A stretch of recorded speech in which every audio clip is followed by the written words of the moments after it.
Alhamdulillah, puji syukur kehadirat Allah, salawat dan salam senantiasa kita curahkan kepada junjungan mulia Nabi kita tercinta Sayyiduna wa Maulana Muhammad sallallahu alaihi wasallam.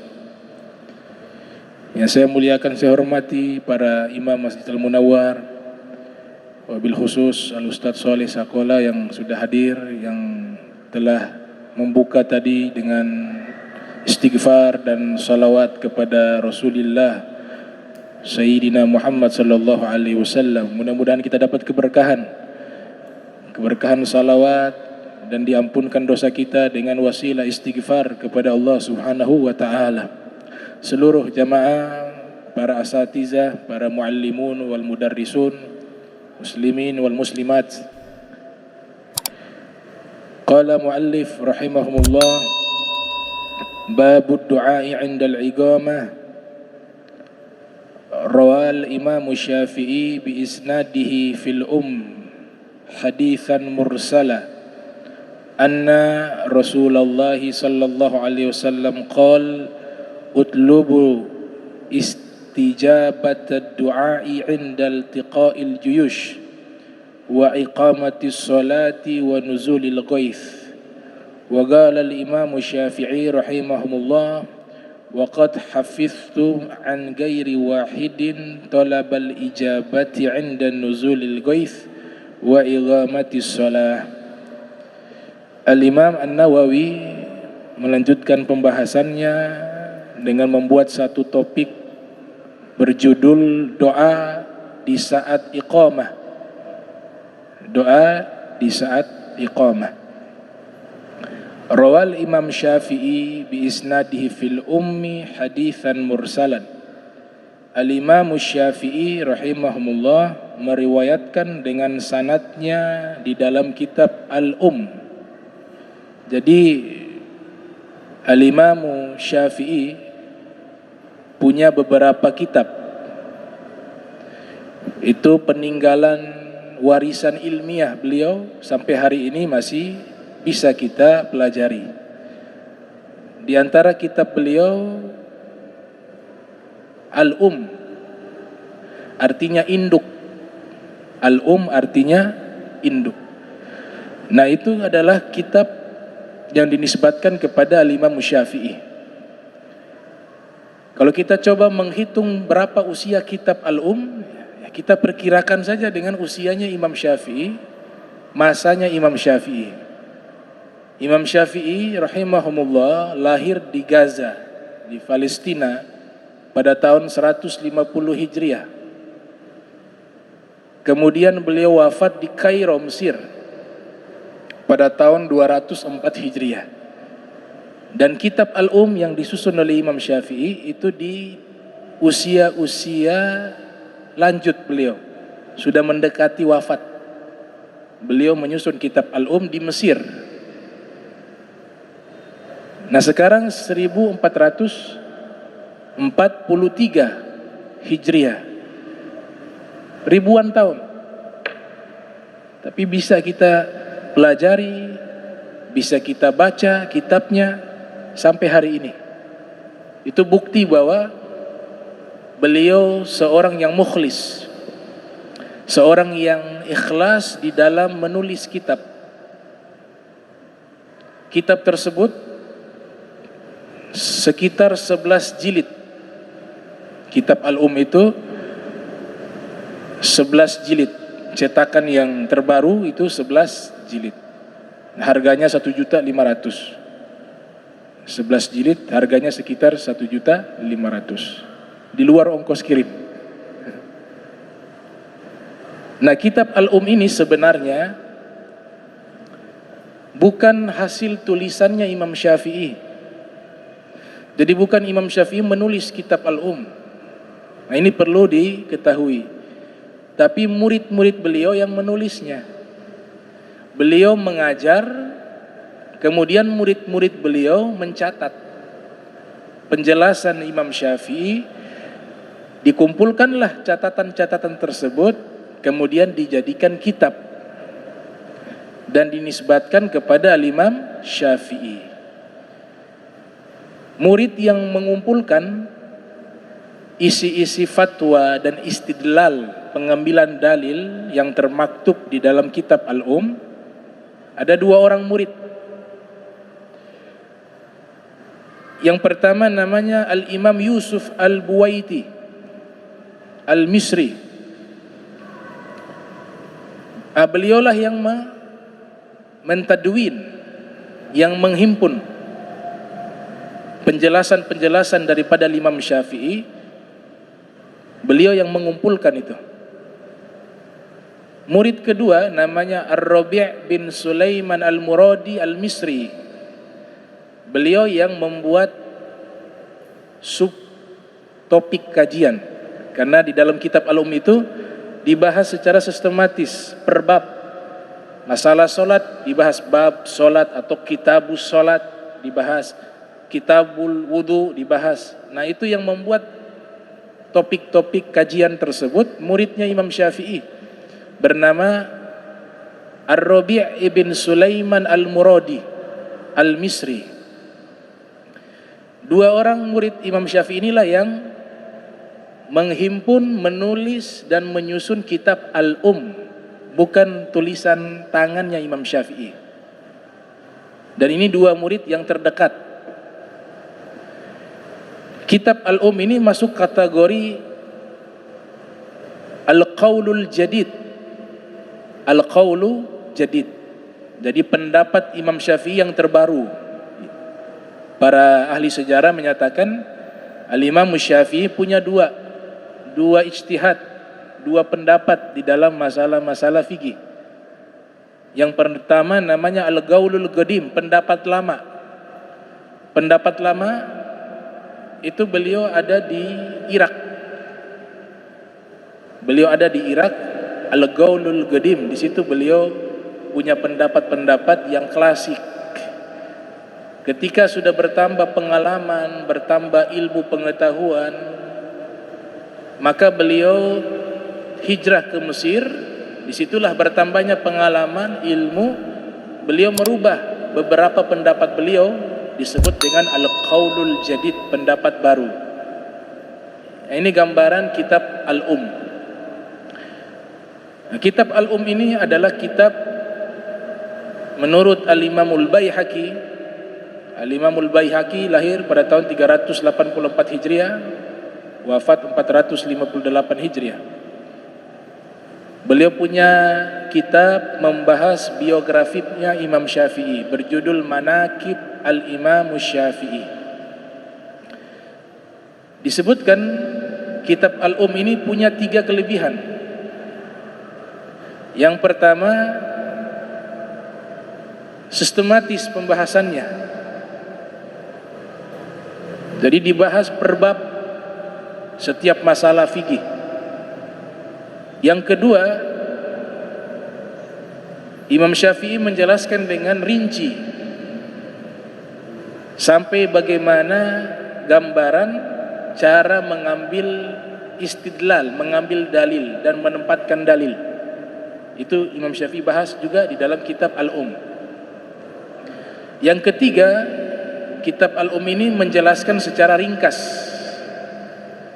tidak terlalu panjang pembahasannya, tapi dibahas, beliau mencoba membahas secara ringkas. Ini pendapat Imam Baihaqi tentang keutamaan kitab Al-Um. Namun kitab ini sekali lagi untuk diperhatikan, khususnya kepada orang-orang yang mau mengajar fikih. Kitab ini kitab yang masih disempurnakan lagi. Jadi kalau zaman sekarang kita ingin belajar mazhab Syafi'i, itu tidak cukup dengan kitab Al-Um. Itu kitab klasik, masih banyak ada yang direvisi oleh ulama-ulama Syafi'iyah. Maka perlu diketahui, mengikuti mazhab Syafi'i bukan hanya terbatas kita mengikuti Imam Syafi'i saja, tapi kita mengikuti ulama-ulama yang berkiblat kepada Imam Syafi'i. Disebut dengan Syafi'iyah. Ini bedanya Syafi'i dengan Syafi'iyah. Kalau saya sebut al-madhhab asy-Syafi'i artinya mengikuti madhab Imam Syafi'i. Tapi kalau ulama-ulamanya Syafi'iyah, dan ulama-ulama Syafi'iyah jumlahnya banyak. Setiap pendapat Imam Syafi'i ditarjih, diseleksi, dinilai, kemudian nanti diperiksa mana pendapat yang kuat, disempurnakan dari setiap masa. Muncul di masa-masa abad ke-6 Hijriah ada Imam Nawawi, ada Imam Rafi. Nah, merekalah yang menyempurnakan kitab Al-Um. Jadi untuk mempelajari fikih Syafi'i, kita harus belajar kepada fikih yang disusun oleh Imam Nawawi, bukan kitab Al-Um. Bisa dianalogikan sederhana biar kita bisa pahami. Imam Syafi'i ini ibaratnya yang mengumpulkan bahan-bahan masakan. Mengumpulkan bahan-bahan masakan. Sedangkan yang kokinya, yang meracik masakan tersebut Imam Nawawi. Jadi kurang tepat jika ada yang mengajar kitab Al-Um kepada orang-orang untuk belajar fikih Syafi'i, itu bukan pada tempatnya. Mau belajar mazhab Syafi'i, belajarlah kitab Imam Nawawi. Ada namanya Al-Majmu', ada kitabnya namanya Minhajut Talibin, Rawdatut Talibin, atau kitabnya Al-Ghazali tentang fikih Syafi'i. Ada yang judulnya Al-Wasit, Al-Basit, Al-Wajiz.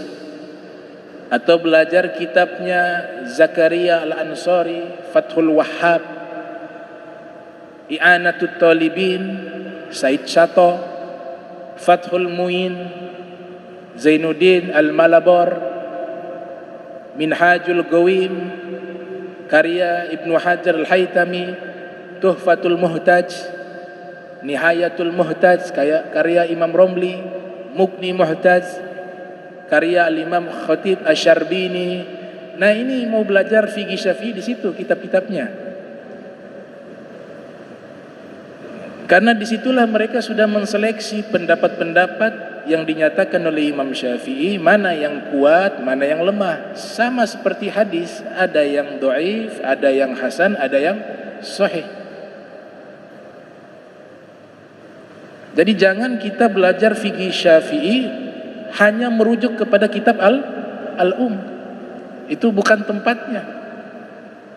Merujuk kepada Imam Nawawi yang masanya abad ke-6. Sebelum Imam Nawawi sudah ada ulama-ulama Syafi'iyah yang menyempurnakan. Imam Al-Mawardi menyempurnakan fikih Syafi'i dengan kitab berjudul Al-Hawi, menjelaskan daripada kitabnya Mukhtasar Ar-Rabi' bin Sulaiman Al-Muradi, yang beliau adalah murid langsung Imam Syafi'i, tapi durasi atau masa waktunya ratusan tahun. Jadi penyempurnaan mazhab fikih itu bukan setahun dua tahun, tidak, ratusan tahun. Ratusan tahun. Nah, ulama menyebutkan mujtahid, fatawi, wa tarjih. Ada istilah-istilah mujtahid. Kalau Imam Syafi'i namanya mujtahid mutlak. Beliau yang mencetuskan rumusan-rumusan, metodologi pemahaman nas.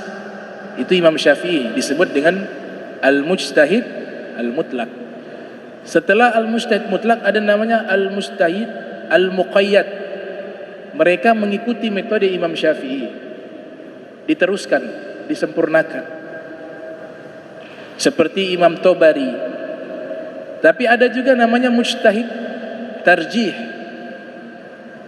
yaitu mereka mengseleksi pendapat-pendapat hasil ijtihad Imam Syafi'i dengan murid-muridnya, dengan ulama-ulama sebelum mereka, diseleksi. Itulah tugasnya Imam Nawawi. Disitulah perannya Imam Rafi. Kemudian muncul setelah Imam Nawawi Imam Romli dan Ibnu Hajar Al-Haytami. Mereka menjaga mazhab ini dan mengeluarkan fatwa-fatwa. Makanya ada kitab fatwa, Al-Fatawa Al-Hadithiyah, fatwa kontemporer. Itu karya daripada Al-Imam Ibnu Hajar Al-Haytami. Ada kitab fatwa Imam Romli, fatwa-fatwanya Imam Romli itu. Jadi kitab juga kita harus tahu dia punya tartib. Selama ini kami belum pernah belajar di hadapan guru kitab Al-Um. Kemudian kami terapkan kitab Al-Um sebagai kitab rujukan di dalam pelaksanaan mazhab Syafi'i. Belum pernah selama ini. Karena tadi sudah ada yang masak, kenapa kembali ke yang mentah? Makanan sudah ada di hadapan kita, kenapa kita harus kembali cari bahan lagi, cari resepnya lagi? Nah, Imam Nawawi seperti koki, sudah masak, sudah jadi, sisa kita telan, makan, selesai di situ. Tidak perlu lagi tarik ke belakang. Karena nantinya ada oknum-oknum yang sengaja membenturkan. Ini Imam Nawawi, Imam Syafi'i melarang tahlilan. Ini Imam Syafi'i menyatakan pahala tidak sampai kepada orang meninggal. Ini Imam Syafi'i tidak berkunut subuh. Itu pendapat disempurnakan, ditarjih oleh imam-imam setelahnya.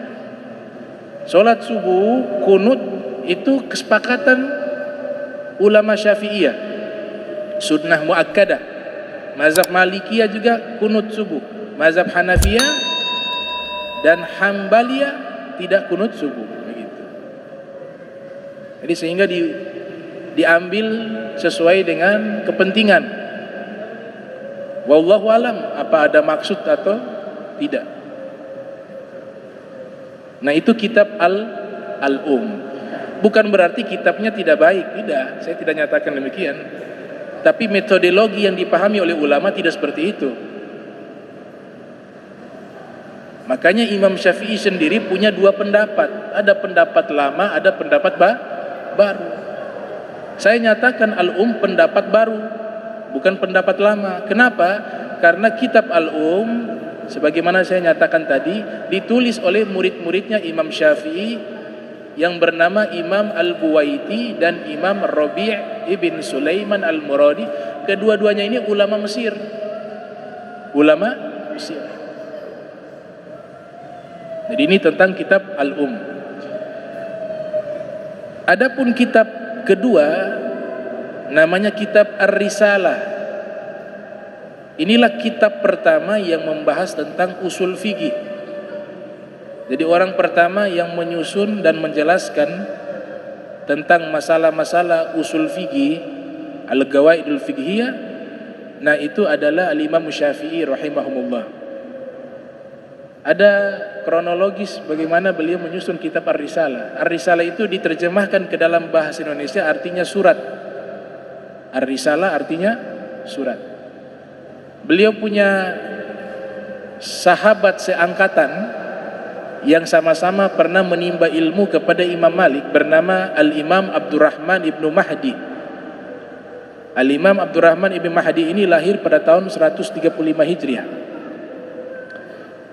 Beliau di Basrah, di Irak.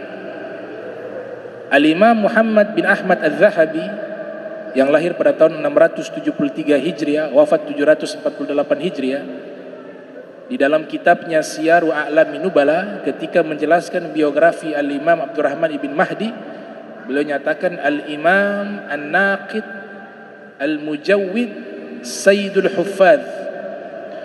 Abdurrahman ibn Mahdi seorang imam besar, seorang kritikus yang sering meresensi buku-buku dan kitab-kitab para ulama dan juga riwayat-riwayat hadis yang diriwayatkan, dan juga seorang pemimpin huffaz, pemimpin para penghafal hadis di zamannya. Namanya Al-Imam Abdurrahman ibnu Mahdi, lahir pada tahun 135 Hijriah di Basrah, di Irak. Di zaman beliau sudah muncul orang-orang yang bukan mujtahid tapi mengambil peran mujtahid. di zaman beliau. Bukan orang berilmu, tidak memahami secara mendalam metodologi memahami Al-Quran, metodologi memahami hadis, tapi mau masuk ke situ. Akhirnya keluarlah fatwa-fatwa yang ngawur, keluarlah Islam yang kaku, menyalahkan sana, menyalahkan sini. Itu karena pemahamannya tidak mendalam terhadap Al-Quran dan hadis. Itu sudah terjadi di zamannya Abdurrahman bin Mahdi, di zamannya Imam Syafi'i sudah ada seperti itu. Karena beliau prihatin Al-Quran ini maknanya akan rusak karena ditafsirkan oleh orang-orang yang tidak berilmu. Dan ini ancaman dari Nabi sallallahu alaihi wasallam di dalam hadis, man qala fil Qur'ani bi ra'yihi faqad akhta walau asab. Siapa yang menafsirkan Al-Quran dengan akalnya tanpa dengan landasan ilmu, maka dia salah walaupun benar. Diriwayatkan oleh Imam At-Tabari yang lahir tahun 224 Hijriah, wafat pada tahun 310 Hijriah, dalam tafsirnya Jami'ul Bayan. Riwayat yang lainnya, Rasul sallallahu alaihi wasallam bersabda, man fassara ayatan bi ra'yihi falyatabawwa maq'adahu minan nar.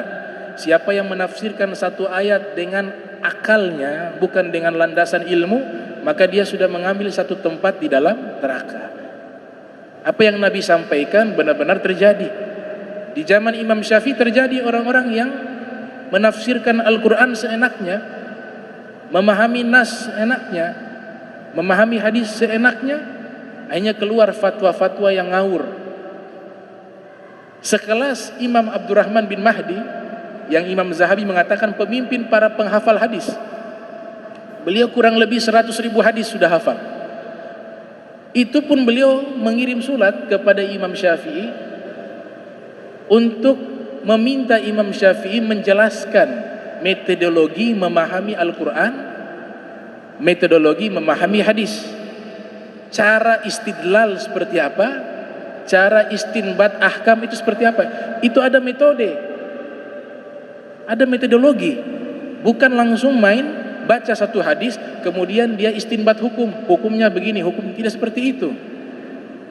Mereka harus kumpulkan seluruh nas yang berkaitan dengan satu masalah, kemudian mereka pahami secara bahasa apakah sifatnya khusus atau umum, apakah terikat atau tidak terikat, apakah maknanya hakiki atau majasi, kemudian apakah ini dia nasikh atau mansuh.